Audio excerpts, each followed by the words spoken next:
மாவட்டம் வாணியம்பாடி அடுத்த சொரக்காயால் நத்தம் பகுதியைச் சேர்ந்த ஆதி மருத்துவ சமூக மக்கள் சுமார் 30க்கும் மேற்பட்டோர் திருப்பத்தூர் மாவட்ட ஆட்சியர் அலுவலகத்தில் நடைபெற்ற மக்கள் குறைதீர்ப்பு கூட்டத்தில் மனு அளிக்க வந்தனர்.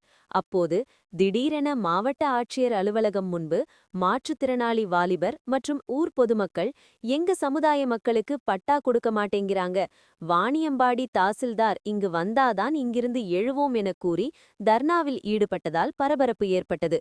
இதனை அறிந்த மாற்றுத்திறனாளியின் அலுவலர் கண்ணன் பேச்சுவார்த்தை நடத்தி அங்கிருந்து தர்ணாவை கைவிடப்படும் கூறி அழைத்துச் சென்றார்.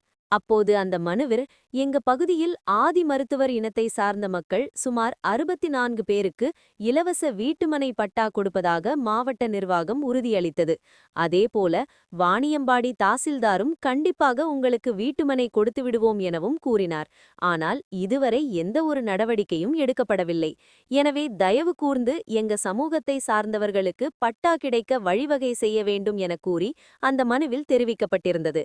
இது குறித்து மாவட்ட ஆட்சியர் உடனடியாக ஒரு வார காலத்திற்குள் சம்பந்தப்பட்ட அதிகாரிகள் ஆய்வு மேற்கொண்டு பட்டா வழங்க வேண்டும், அவ்வாறு வழங்க தவிர்க்கும் அரசு அதிகாரிகளின் மீது வழக்கு பதிவு செய்யுங்கள் என அதிரடி காட்டிய சம்பவம் பெரும் வரவேற்பை பெற்றுள்ளது.